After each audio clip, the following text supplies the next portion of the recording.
மாணவர்கள் அனைவருக்கும் வணக்கம்.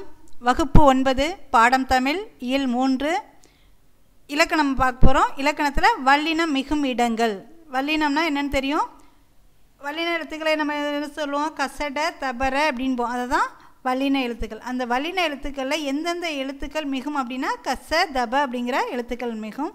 அதை பற்றி தான் நாம் இந்த இலக்கணத்தில் பார்க்க போகிறோம்.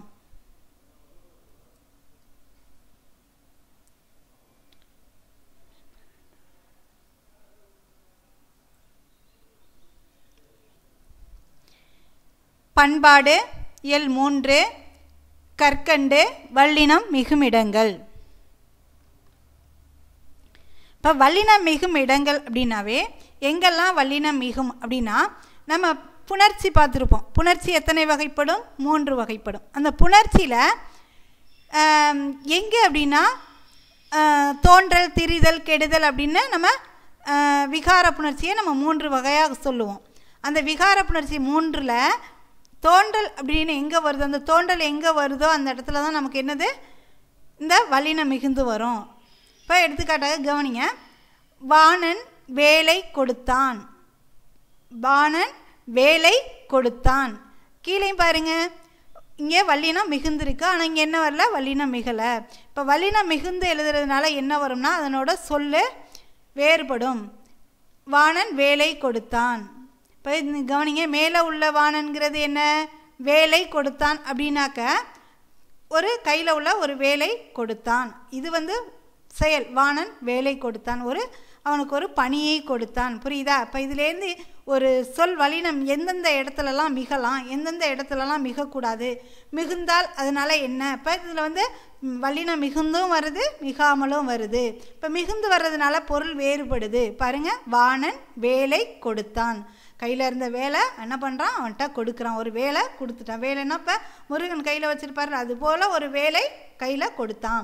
அடுத்து வாணன் வேலை கொடுத்தான். அவனுக்கு ஒரு தொழிலை, ஒரு வேலையை நம்ம இப்போ வேலைக்கு போகிறோம்ல, அப்போ நமக்கு ஒரு வேலையை கொடுக்கறது தான் எனது வேலை கொடுத்தான். கவனிங்க, இந்த 2 தொடர்களுக்கும் உள்ள பொருள் வேறுபாடு யாது? வல்லெழுத்துக்கள் கச தப ஆகிய 4 என்ன ஆகும்னா மொழிக்கு முதலில் வரும். இவை நிலைமொழியுடன் புணர்கையில். இப்போ எப்படின்னாக்கா வருமொழி நிலைமொழின்னு சொல்லுவோம். இப்போ நிலைமொழி வருமொழிக்கு முன்னாடி என்ன ஆகும் அப்படின்னாக்கா நிலைமொழியில் வல்லினம் மிகும். இவை நிலைமொழியுடன் புணர்கையில் அவற்றின் மெய்யெழுத்துக்கள் தோன்றும். இதை வல்லின மிகுதல் என்பார். இவ்வாறு எந்தெந்த இடங்களில் வல்லினம் மிகும் என்பதை விதிகளின் மூலம் எடுத்துக்காட்டுகள் மூலமாகவும் நாம் அறியலாம். இப்போ இங்கே பாருங்கள், தோன்றல் திரிதல் கெடுதல் என விகார புணர்ச்சி 3 வகைப்படும். புணர்ச்சி எத்தனை வகைப்படும்னா இயல்பு புணர்ச்சி விகார புணர்ச்சின்னு சொல்லுவோம். அந்த விகார புணர்ச்சியில் எத்தனைனா 3 வகைப்படும். அந்த 3ல் வல்லினம் மிகுந்து வருதல் தோன்றல் விகார புணர்ச்சியின் பார்ப்படும். எதில் அதிகமாக வரும் அப்படின்னாக்கா இந்த தோன்றல் விகார புணர்ச்சியில் தான் அதிகமாக வரும். அடுத்து சொல்லமைப்பின் கட்டுப்பாடுகளை பேணவும் பொருள் மயக்கத்தை தவிர்க்கவும் பேச்சின் இயல்பை பேணவும் இனிய ஓசைக்காகவும் இவ்வல்லின எழுத்துக்களின் புணர்ச்சி இலக்கணம் தேவைப்படுகிறது.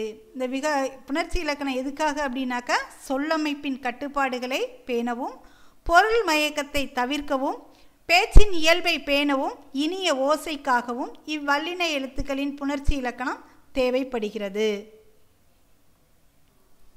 சரி, நம்ம இப்போ இந்த வல்லினம் மிக வேண்டிய இடத்துல நம்ம என்ன செய்வோம்? மிகாமல் எழுதி வந்ததுனால நமக்கு என்ன பிரச்சனை ஏற்படும் அப்படின்னாக்கா மொழிக்கு வளம் சேர்க்காது. அடுத்து அதனால் பிழைகள் ஏற்படும். அதனால் நம்ம எங்கெல்லாம் வல்லினம் மிகும் வல்லினம் மிகாது அப்படிங்கிறத தெரிஞ்சு நாம் எழுதணும். இப்போ தற்கால உரைநடையில் வல்லினம் மிக வேண்டிய இடங்களாக கீழ்காண்பவற்றை கூறலாம். தற்கால முன்னாடியெல்லாம் உரைநடையில் என்ன இருக்கும் அப்படின்னா இப்போ என்ன இருக்கும் அப்படிங்கிறதையும் இப்போ பாருங்கள். தற்கால உரைநடையில் வல்லினம் மிக வேண்டிய இடங்களாக நமக்கு கொடுக்கப்பட்டுள்ளன. அதில் பாருங்க, ஆ ஈ என்னும் சுட்டெழுத்துக்கு முன்னும் பின்னும்.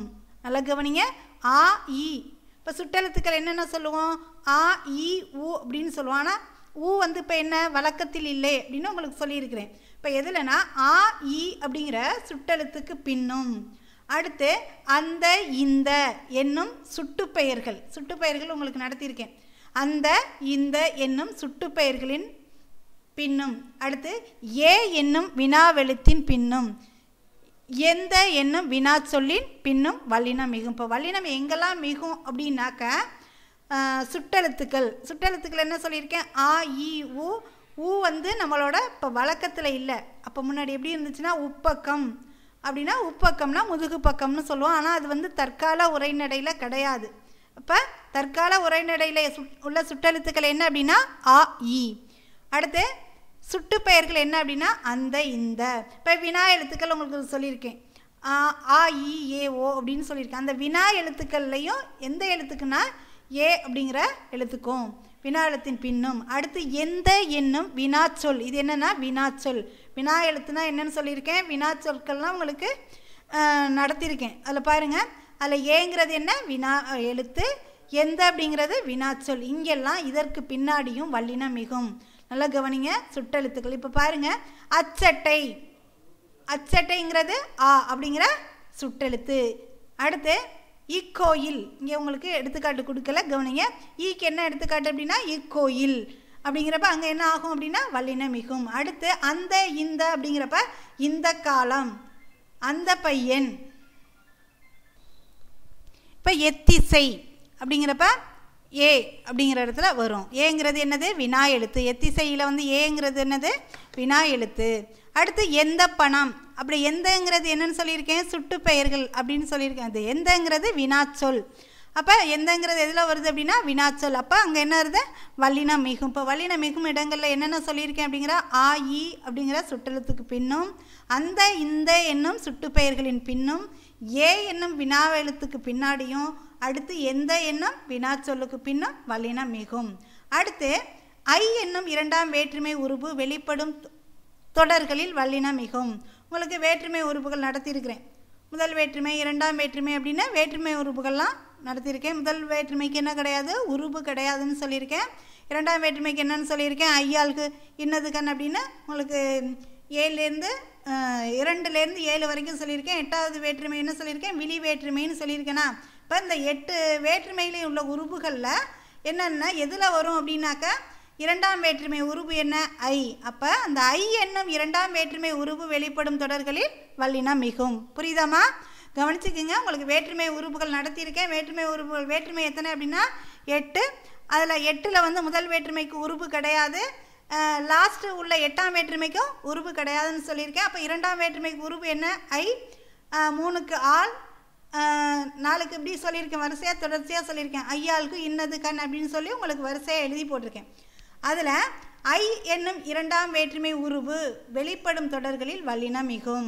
இப்போ ஐன்னு சொல்லியிருக்கேன் வேற்றுமையில் கதவை திற, தகவல்களை திரட்டு, காட்சியை பார். இப்போ கவனிய இங்கெல்லாம் என்ன வந்திருக்கு? இரண்டாம் வேற்றுமை உருவு வெளிப்பட்டிருக்கிற இடத்துல என்ன வரும் அப்படின்னா அங்கே வல்லினம் மிகும். இரண்டாம் வேற்றுமை உருவில் ஐங்கிறது வெளிப்படையாக இருக்குது. அந்த இடத்துல என்னென்னா வல்லினம் மிகும். இப்போ கவனிங்க, கதவை திற, தகவல்களை திரட்டு, காட்சியை பார். இப்போ இது என்னது அப்படின்னா ஐ என்னும் இரண்டாம் வேற்றுமை உருவு வெளிப்பட்டிருக்கு. அந்த வெளிப்படும் தொடர்களில் வல்லினம் மிகும். அடுத்து கூ என்னும் நான்காம் வேற்றுமை உருவு வெளிப்படும் தொடர்களிலும் வல்லினம் மிகும். கூங்கிறது என்ன சொல்லியிருக்கேன்? நான்காம் வேற்றுமை. ஆளுங்கிறது என்ன சொல்லியிருக்கிறேன்? மூன்றாம் வேற்றுமை. அதில் வந்து என்ன ஆகும்? ஆளுங்கிறதுல என்ன வராது? வெளிப்படையாக இருந்தாலும் அங்கே வல்லினம் மிகாது. இப்போ எடுத்துக்காட்டுக்கு ஒன்று சொல்கிறேன், கவனிங்களேன். திருவள்ளுவரால் அப்படிங்கிறப்ப ஆள் வரும். அங்கே ஆள் வந்து உருவு வெளிப்படையாக இருந்தாலும் அங்கே என்ன ஆகாது? வல்லினம் மிகாது. இப்போ கூ என்னும் நான்காம் வேற்றுமை உருவு, இந்த நான்காம் வேற்றுமை உருவு வெளிப்படும் தொடர்களில் வல்லினம் மிகும். எடுத்துக்காட்டு அவனுக்கு கொடு, அடுத்து முதியவருக்கு கொடு, மெட்டுக்கு பாடு, பாட்டுக்கு பாட்டு போட்டு, இந்த மாதிரி ஏதோ ஊருக்கு செல். இந்த கூ எங்கெல்லாம் வெளிப்படையாக வருதோ, கூ என்னும் நான்காம் வேற்றுமை உருவு வெளிப்படும் தொடர்களில் வல்லினம் மிகும். இப்போ கண்ணனுக்கு கொடு, முதியவருக்கு கொடு, மெட்டுக்கு பாடு, நடனத்துக்கு பாட்டு அப்படின்னு சொல்கிறப்ப என்ன ஆகுங்க? வல்லினம் மிகும். இப்போ ஊருக்கு செல். அடுத்து என ஆக போன்ற சொல்லுறுப்புகளின் பின் வல்லினம் மிகும். என ஆக அப்படிங்கிறது என்ன சொல்லுறுப்புகள், இதுக்கு பின்னாடியும் வல்லினம் மிகும். என ஆக, என கேட்டார், வருவதாக கூறு, வருவதாக சொல் அப்படிங்கிறப்ப என்ன என சொன்னார் அப்படின்னு சொல்கிறோம் பார்த்தீங்களா. அந்த என ஆக அப்படிங்கிற அந்த சொல்லுறுப்புகள் எங்கே இருக்கோ அங்கே என்ன ஆகும் அப்படின்னா வல்லினம் மிகும். இப்போ என கேட்டார், வருவதாக கூறு, சொல்வதாக கேள், இந்த மாதிரி வந்தாக்க என்ன ஆகும் அப்படின்னா அங்கெல்லாம் வல்லினம் மிகும். அடுத்து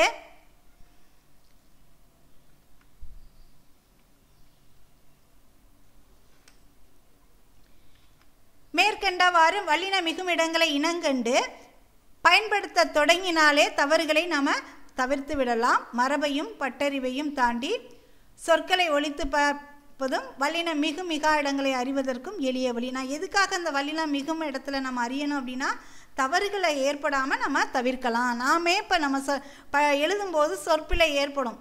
அது என்னென்னா இந்த வல்லினம் எங்கெல்லாம் மிகும் எங்கே மிகாதுன்னு நமக்கு தெரிஞ்சால் என்னாகும், தவறுகளை நம்ம தவிர்த்திடலாம். மரபையும் பட்டறிவையும் தாண்டி சொற்களை ஒழித்து பார்ப்பதும் வல்லினம் மிகும் மிகா இடங்களை அறிவதற்கும் எளிய வழி எனலாம். மேலும் சில வல்லின மிகும் இடங்களை நாம் அறிந்து கொள்வோம். இப்போ எடுத்துக்காட்டாக கவனிங்க. அதற்கு, இதற்கு, எதற்கு என்னும் சொற்களின் பின் வல்லினம் மிகும். அதற்கென்ன அப்படின்னு சொல்லுவோம் பார்த்தீங்களா, அதுபோல் அதற்கு சொன்னேன். வருமொழியில் கசதப கண்டிப்பாக வரணுமா. நிலைமொழி கசதப வந்தால் தான் அந்த இடத்துல வல்லினம் மிகும்னு சொல்லியிருக்கேன்.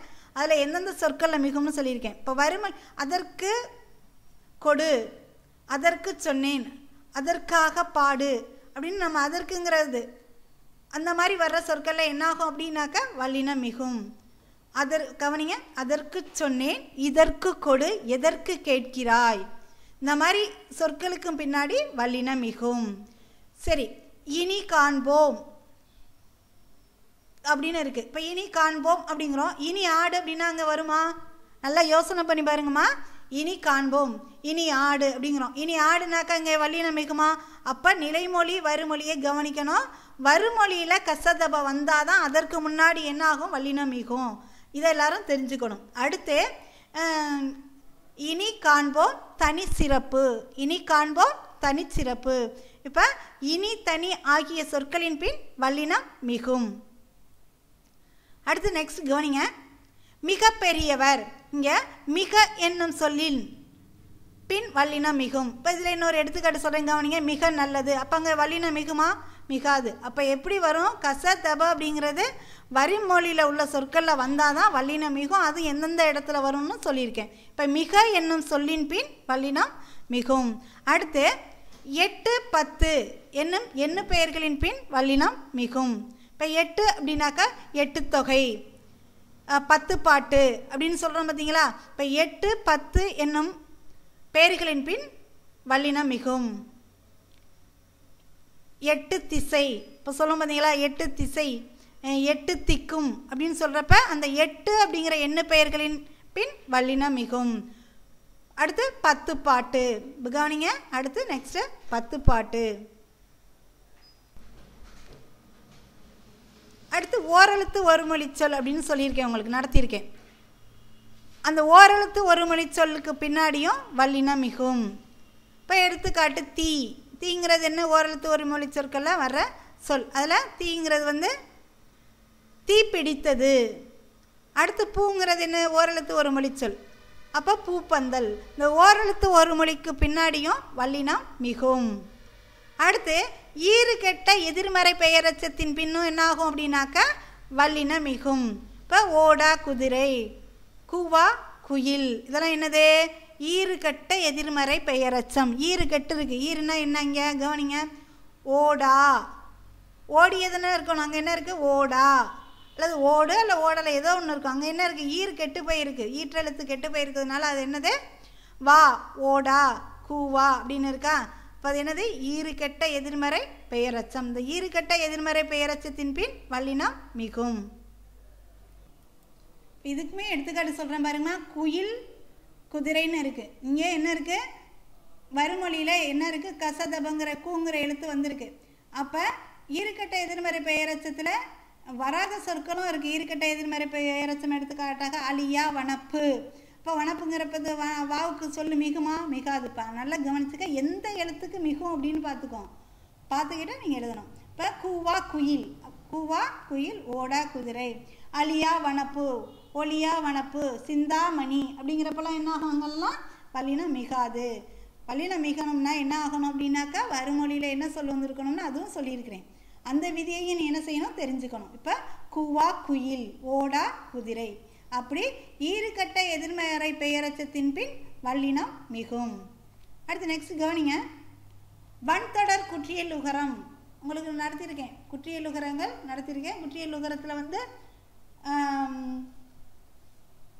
எதில் வரும் அப்படின்னாக்கா நிலைமொழியாக இருந்து, குற்றியல் உகரங்கள் நிலைமொழியாக இருந்து புணர்வுகையில் வல்லினம் மிகுன்னு சொல்லியிருக்கேன். இப்போ நிலைமொழியில் இருக்கும்போது என்னாகும் அப்படின்னாக்கா வல்லினம் மிகும். எடுத்துக்காட்டாக கேட்டுக்கொண்டான். கவனிங்க, இது என்னது? கேட்டுக்கொண்டான் அப்படிங்கிறது என்னது? வன்தொடர் குற்றியல் உகரம். இப்போ வன்தொடர் குற்றியல் உகரம் அப்படிங்கிறப்ப என்னாகும் அப்படின்னாக்கா இங்கே வல்லினம் மிகுது. அடுத்து விற்று சென்றான், ஏதோ விட்டுக்கிட்டு போகிறா. அப்போ விற்று சென்றான் அப்படிங்கிறப்ப என்ன ஆகும் அப்படின்னா அங்கே வல்லினம் மிகும். இப்போ வன்தொடர் குற்றியல் உகரங்கள் நிலைமொழியாக இருந்து புணர்கையில் வல்லினம் மிகும். இப்போ வருமொழியாக இல்லைங்க, வன்தொடர் குற்றியல் உகரம் என்னவா இருக்குது? நிலைமொழியாக இருக்கிறப்ப என்ன ஆகுது அப்படின்னாக்கா இங்கே வல்லினம் மிகும். அடுத்து அகர இகர ஈற்று வினையச்சங்களுடன் புணர்கையில் வல்லினம் மிகும். இப்போ அகர அப்படிங்கிறது ஆட டா அப்படிங்கிறப்ப என்ன ஆகுது? அங்கே ஆ வருதா? அது அகரம். ஓடி டிங்கிறது என்னது? இகரம். இந்த அகர இகர ஈற்று வினையச்சங்கள் இது என்னது? வினையச்சம். ஆட அப்படிங்கிறது என்னது? அகர வினையச்சம். ஓடிங்கிறது என்னது? இகர வினையச்சம். இந்த வினையச்சங்கள் புணர்கையில் வல்லினம் மிகும். ஆடச் சொன்னார், ஓடி போனார் அப்படிங்கிறப்ப அகர இகர ஈற்று வினையச்சங்களுடன் புணர்கையில் வல்லினம் மிகும். அடுத்து புலித்தோல். இப்போ கவனிங்க, புலித்தோல் அப்படிங்கிறது ஆறாம் வேற்றுமை தொகையில் வல்லினம் மிகும்.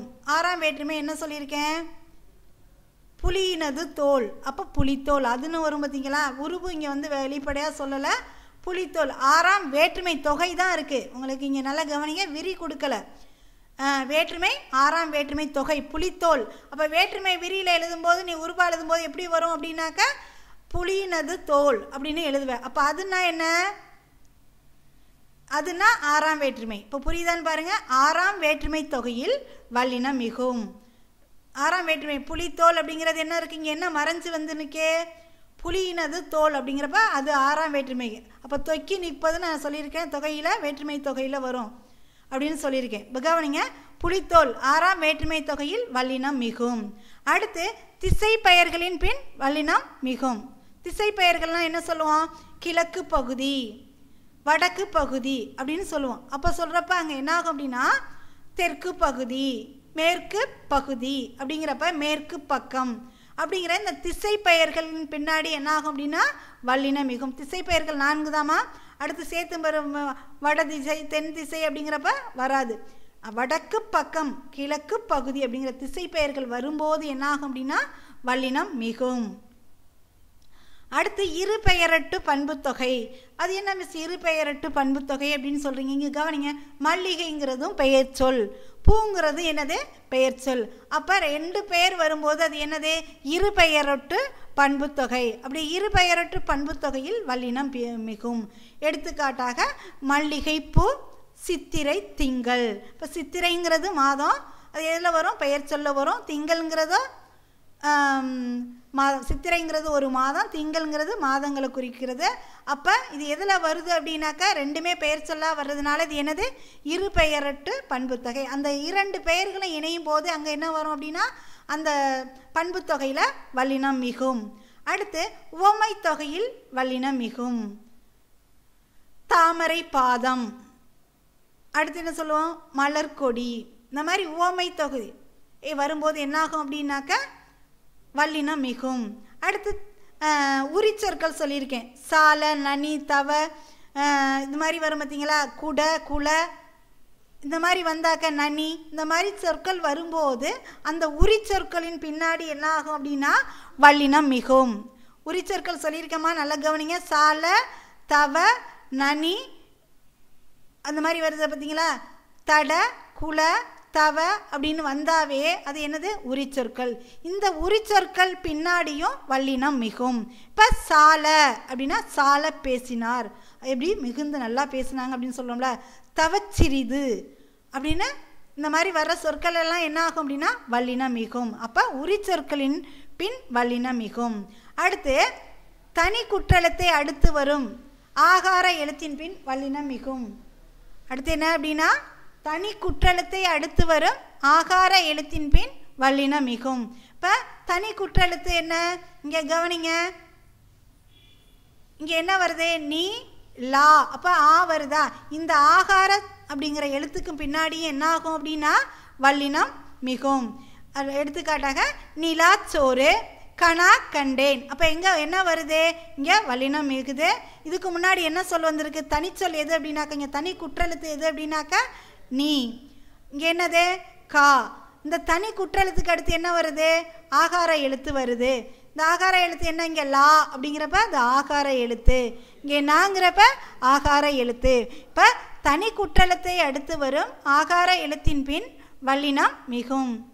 அடுத்து கவனிங்க, சில உருவக சொற்களில் வல்லினம் மிகும். நம்ம ஓமை சொன்னோம் பார்த்தீங்களா, அந்த ஓமையிலையும் வல்லினம் மிகும். சில உருவக சொற்களில், எல்லா உருவக சொற்களிலும் வல்லினம் மிகாது, சில உருவக சொற்களில் வல்லினம் மிகும். எடுத்துக்காட்டாக கவனிங்க, வாழ்க்கை படகு, வாழ்க்கை படகு. இந்த வாழ்க்கை படகு அப்படிங்கிறப்ப இங்கே என்ன ஆகும் அப்படின்னா இங்கே வல்லினம் மிகும்.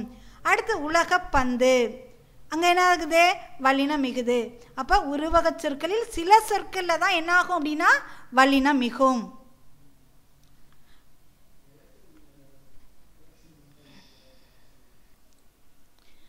இப்போ கவனிங்க, உங்களுக்கு இந்த லெசனுக்கு அடுத்து கீழே என்ன இருக்குது அப்படின்னா பக்க எண் 80. இந்த பக்க எண் 80ல் கற்பவை கற்றபின் அப்படின்னு இருக்கும். உன்னோட புக்கை எடுத்து போய் வச்சுக்கமா, வச்சுட்டு நீ பார்த்துக்க. இதில் வந்து இங்கு வல்லினம் மிகலாமா அப்படின்னு கேட்டிருக்காங்க. வல்லினம் மிகலாமா, நான் ஒரு 4 எடுத்துக்காட்டுக்கு நான் சொல்லிடுறேன். அடுத்த நாளுக்கு நீனா என்ன செய்யணும், எழுதிடணும். இப்போ எடுத்துக்காட்டாக வல்லினம் இங்கே உள்ள சொற்களுக்கு எல்லாருக்குமே மிகலாமா அப்படின்னு பாருங்கள். பெட்டி செய்தி, அப்போ அங்கே வல்லினம் மிகுமா மிகாதா, மிகலாம். அப்போ என்ன போடணும், அங்கே இச்சு வரும். அடுத்து விழா குழு, அங்கே வல்லினம் மிகுமா மிகலாமான்னு பாருங்கள்.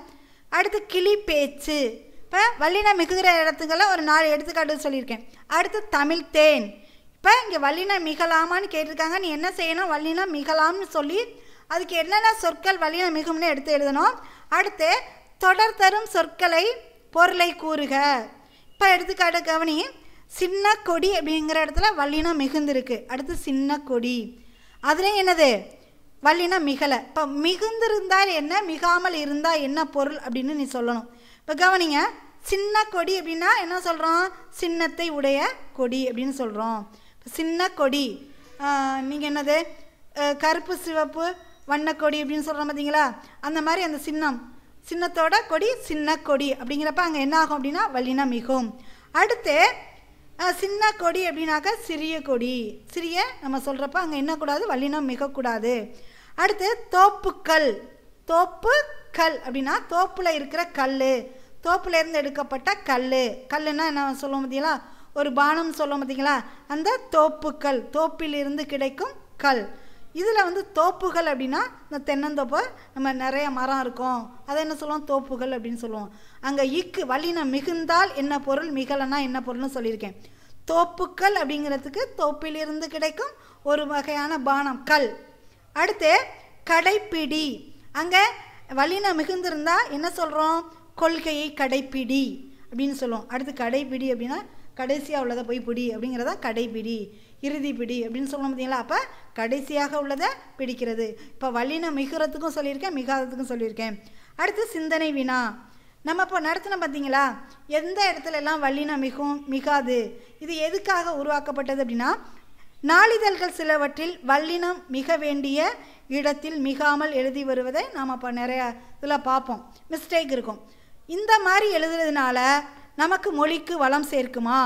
இப்போ வல்லினம் மிக வேண்டிய அந்த முக்கியத்துவம் என்ன அப்படிங்கிறத நீங்கள் ஓனாக எழுதணும். இது சிந்தனை வினை. இது நான் முன்னாடியே சொல்லியிருக்கேன். இதனால் என்ன அப்படின்னா தவறுகள் நிறைய ஏற்படும். இந்த வல்லினம் மிக வேண்டிய இடத்துல நம்ம மிகாமல் எதுனா என்னாகும், நிறைய தவறுகள் ஏற்படும். அதனால் என்ன ஆகும் அப்படின்னா நம்மளோட மரபுகள் மாறி போயிடும் அப்படின்னு சொல்லியிருக்கேன். அடுத்து உரிய இடங்களில் வல்லின மெய்களை இட்டு நீக்கியும் எழுதணும். இப்போ நம்ம என்ன செய்யணும், இந்த இடத்துல உரிய இடங்களில் எங்கே வல்லினத்தில் மிகும் மிகலை அப்படிங்கிறத நீங்களாக எழுதுங்க. அடுத்து அதற்குன்னு இருக்கு பாருங்கள், கவனிங்க. அதற்கு அப்படிங்கிறது தவறு. அதற்கு அது அப்படிங்கிறதுக்கு என்ன வரும் அப்படின்னா அது அன்கு. இங்கே அது அப்படின்னா என்ன ஆகும் அப்படின்னா சுட்டு பெயர். அடுத்து என்ன வருது அப்படின்னாக்கா அன் அப்படிங்கிறது என்ன ஆகும் அப்படின்னா சாரியை. கூங்கிறது வேற்றுமை உருவு. இப்போ அதன்கு அதற்கு என்பதே சரி. நம்ம எது கரெக்டு அப்படின்னா அதன்கு அதற்கு. அதற்கு அப்படிங்கிறப்ப நம்ம இக்கு போடலாமா அப்படின்னாக்கா இங்கே என்ன செய்யக்கூடாது, நாம் இக்கு போடக்கூடாது. அப்படி போட்டால் அது தவறு. அதற்கு அப்படிங்கிறப்ப நம்ம இருக்கும் பக்கத்தில் நான் சொல்லியிருக்கேன் வல்லினம் எங்கே மிகும், எந்த எழுத்துக்கு முன்னாடி மிகும் சொல்லியிருக்கேன். அந்த சிறப்பு லா வரும் பார்த்தீங்களா, அதுக்கு பின்னாடி என்னாகும் வல்லினம் மிகும். மற்ற 2 லாக்கும் பின்னாடி என்ன ஆகாது, வல்லினம் மிகாதுன்னு சொல்லியிருக்கேன். அதே போல் இட் இர் அப்படின்னு சொல்கிறோம் பார்த்தியா, அந்த டன்னகர் நன்னகர இற்று அப்படின்னு சொல்கிறோம் பார்த்தீங்களா, அந்த இர் வரும்பொழுது நீ என்ன ஆகக்கூடாது அப்படின்னாக்கா அங்கே வல்லினம் மிகக்கூடாது. இந்த பொருள் வேண்டாம், அதற்கு பதிலாக இதை வைத்துக்கொள் அப்படின்னு சொல்கிறோமா. கவனிங்க, இந்த பொருள் வேண்டாம், அதற்கு பதிலாக இதை வைத்துக்கொள் அப்படின்னு சொல்கிறோம். அடுத்து கடைப்பிடித்தல், கடையை பிடித்தல், கடைப்பிடித்தல். இதில் ஒரு பொருள் மாறுபடுது, ஒரு பொருள் என்ன ஆகுது அப்படின்னாக்கா மாறுபடாமல் இருக்குது. அடுத்து கவனிங்க, பொருந்தா இணை எது? உங்களுக்கு முன்னாடியே மதிப்பீட்டில் சொல்லியிருப்போமா, அதையும் பார்த்துக்குங்க. ஏறு தழுவுதல் நடத்தியிருக்கேன், அதில் உள்ளதை கவனிங்க. பொருந்தா இணை அப்படிங்கிறது இங்கே எது அப்படின்னா ஏறுகோள், எருது கட்டி, ஆதிச்சநல்லூர், அரிக்கைமேடு, பட்டிமன்றம், பட்டி மண்டபம், இதெல்லாம் நல்ல லெசனில் இருக்குது. இல்லாதது எது அப்படின்னா திருவாரூர், கரிக்கையூர் அப்படிங்கிற இருக்கிறது பொருந்தாத இணை. அடுத்து முறையான தொடர் அமைப்பினை கூறுக அப்படின்னா இதில் கவனிங்க. ஃபஸ்ட்டுதும் ஆ தவறு, ஆவண்ணா தவறு. அடுத்து தொன்மையான வீர விளையாட்டு தமிழர்களின் ஏறுதழுவுதல், அந்த சொற்கள் மாறி இருக்கு. சொற்கள் மாறாமல் இருக்கிறது எதுனா தமிழர்களின் தொன்மையான வீர விளையாட்டு ஏறுதழுவுதல், இதான் சொல் மாறாமல் இருக்குது. அப்போ எது அப்படின்னா இதை எடுத்து நீங்கள் எழுதணும். அடுத்து பின்வருவனவற்றுள் தவறான செய்தியை தரும் தொடர். எது தவறான செய்தி தருது? அரிக்கைமேடு அகலாய்வில் ரோமானிய நாணயங்கள் கிடைத்தது, இது உண்மை. புறப்பொருள் வெண்பாமாலை என்னும் இலக்கண நூலிலும் ஏறுகோள் குறிக்கிற செய்தி கூறப்பட்டுள்ளது. அடுத்து 8, 10 இப்போ நடத்தின பார்த்தீங்களா, 8, 10 அப்படிங்கிற எண்ணு பெயர்களில் வல்லினம் மிகாதுன்னு போட்டிருக்காங்க. ஆனால் என்ன ஆகும், 8, 10ங்கிற இடத்துல வல்லினம் மிகும். அப்போ தவறான சொல் எது அப்படின்னா 8, 10 ஆகிய என்னும் பெயர்களின் பின் வல்லினம் மிகாது அப்படிங்கிறது தவறான சொல். அடுத்து ஐம்பெருங்குழு, என் பெயர் ஆயம், உங்களுக்கு மணிமேகலை லெசனில் நடத்தியிருக்கேன். ஐம்பெருங்குழுன்னா அதை என்ன செய்யணும், நம்ம தொகைச்சொல்லாருக்கு விரித்து எழுதணும். என் பெயர் ஆயம்னா என்ன, அதுவும் தொகைச்சொல். அப்போ இது என்ன அப்படின்னா எதை குறிக்குது அப்படின்னா தொகைச்சொற்களை குறிக்குது. இது இசைச்சொல் கிடையாது, வடசொல் கிடையாது, உரிச்சொல் கிடையாது. அப்போ என்னது, தொகைச்சொல். அடுத்து சொற்றொடர்களை முறைப்படுத்தி எழுதுக. எடுத்துக்காட்டாக கவனிங்க, ஏறு தழுவுதல் என்பதை தமிழ் அகராதி தழுவி பிடித்தல் என்கிறது. இது கரெக்டான சொற்றொடர் கிடையாது. இதை எப்படி சொல்லணும் அப்படின்னா தமிழ் அகராதி ஏறு தழுவுதல் என்பதை தழுவி பிடித்தல் என்கிறது, இதுதான் சரியான சொல். அடுத்து குருவினா ஃபுல்லாக படிச்சுக்குங்க. நெக்ஸ்ட் சிறுவினா, அடுத்து நெடுவினா இருக்குது. அடுத்து மொழியை ஆள்வோம், பக்க எண் 82. அந்த மொழியை ஆள்வோம் அப்படிங்கிற நாட்டுப்புற பாடலை என்ன செய்யணும், நீங்கள் படித்து அதனோட சொற்சுவையை புரிந்துக்கணும். உங்களுக்கு கேட்பாங்க, இதை படித்து சுவைக்குன்னு இருக்குது. இதுலேருந்து என்ன கேட்கலாம் அப்படின்னா உங்களுக்கு நயம் பாராட்டுக கேட்கலாம். மொழியை ஆள்வோம், ஆறாரோ ஆறீராரோன்னு இருக்குது பார்த்தீங்களா, அந்த பாடலை பொருளை புரிஞ்சுக்கிட்டு நீங்கள் என்ன செய்யணும் அப்படின்னா நயம் பாராட்டுகன்னு கேட்டால் அதில் எழுதணும். அடுத்து பொன்மொழிகளை மொழிபெயர்க்க அப்படின்னு இருக்குது. அதை என்ன செய்யணும், மகாத்மா காந்தி என்ன சொல்லியிருக்கிறாரு அப்படிங்கிறத நீங்கள் எடுத்து பொன்மொழிகளை மொழிபெயர்க்கணும். அடுத்து கவனிங்க, வடிவம் மாற்றுக அப்படின்னு இருக்குது. வடிவம் மாற்றுக, இப்போ சொற்களை என்ன சொல்லியிருப்பாங்க, மாற்றி மாற்றி கொடுத்துருப்பாங்க. அதை நீங்கள் என்ன செய்யணும், படித்து உள்வாங்கிக்கிட்டு அதை வரிசை முறைப்படுத்தி எழுதணும். மரபு இணைச்சொற்களை தொடரில் அமைத்து எழுதணும். அடுத்து மேடும் பள்ளமும், நகமும் சதையும் போல, அடுத்து முதலும் முடிவும், இதெல்லாம் என்ன அப்படின்னாக்கா இணைச்சொற்கள் அப்படின்னு சொல்லுவோம். இந்த இணைச்சொற்களை வச்சு நீங்கள் என்ன செய்யணும், வாக்கியத்தில் அமைத்து எழுதணும். அடுத்து தொகுப்புரை எழுதுக. இப்போ பள்ளியில் நடைபெற்ற இலக்கிய மன்ற விழா ஒன்று நடக்குது, அதை பற்றி நீங்கள் என்ன செய்யணும் அப்படின்னா ஒரு தொகுப்புரை உருவாக்கணும். அடுத்து பத்தியை படித்து வினாக்களுக்கு விடையளிக்க. அடுத்து பின்வரும் வினாக்களுக்கு பொருந்தும் ஒரு விடையை தருக அப்படின்னு இருக்குது பார்த்தீங்களா. அதெல்லாம் என்ன செய்யணும், நீங்களாக படிச்சுட்டு எழுதி பாருங்கள். அடுத்து பொருந்தாத சொல்லை கண்டறிக அப்படின்னு இருக்குது, அதையும் பாருங்கள்.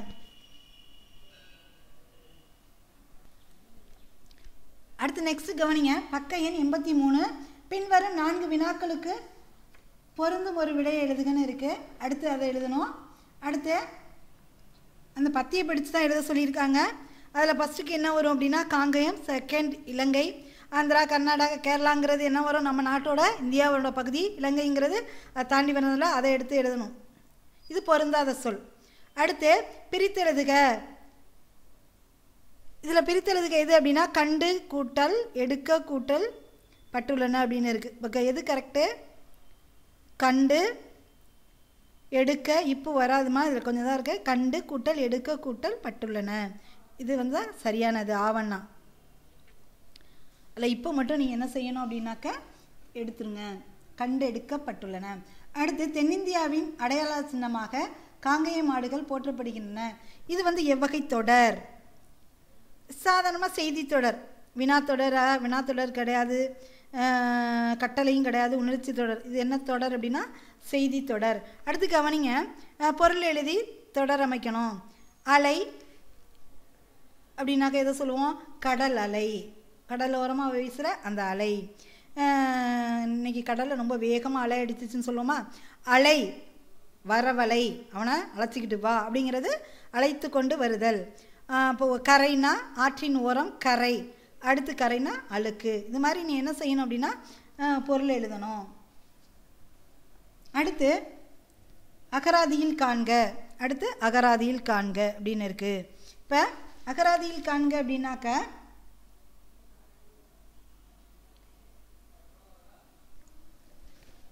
பக்க எண் வந்து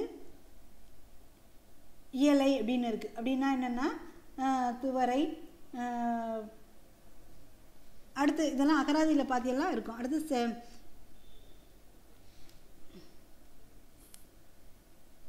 சந்த பேலை அப்படின்னா சந்தன பெட்டி. அடுத்து என்னென்னா கிட்டம்னா பெருமை. அடுத்து தகவல் அப்படின்னா வீண் ஆடம்பரம்.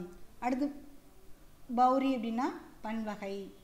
அடுத்து பொருள் தரும் வல்லின சொற்களை நீ என்ன செய்யணும் அப்படின்னாக்கா சொற்றொடரில் உருவாக்கணும், அதை எழுதிக்கிங்க.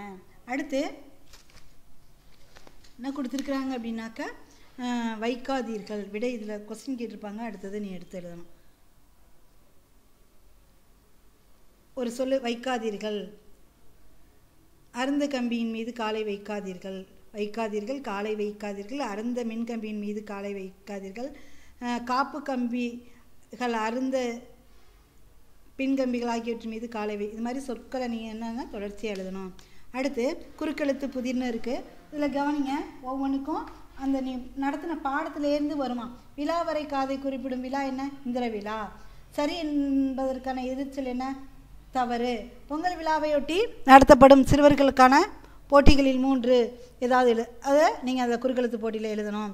இதை வலமிருந்து இடம், கீழிருந்து மேல், மேலிருந்து கீழ் அப்படின்னு இருக்குது. கீழிருந்து மேல், மேலிருந்து கீழ்னு இருக்குது, இதை எழுதிக்கிங்க. அடுத்து காட்சியை கண்டு கவினுரை எழுதுக. இந்த காட்சி என்னென்ன நடக்குது அப்படிங்கிறத நீ ஓனாக எழுதணும். அடுத்து செயல் திட்டம்.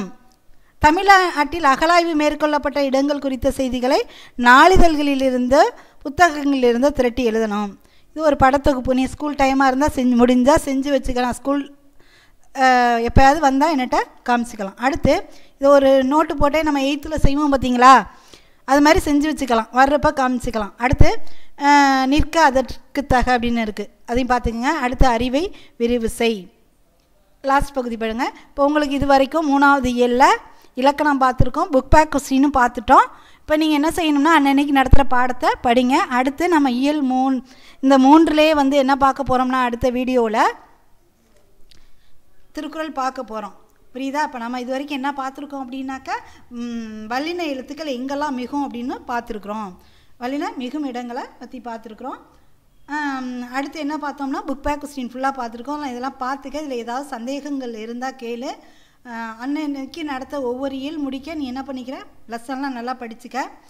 அடுத்து ஃபஸ்ட் லெசனில் உள்ள டெஸ்ட்டுக்கு நான் ஆன்சர் ஷீட் போட்டு விட்றேன், அதை பார்த்து நீங்கள் திருத்திக்கலாம். நன்றி, வணக்கம்.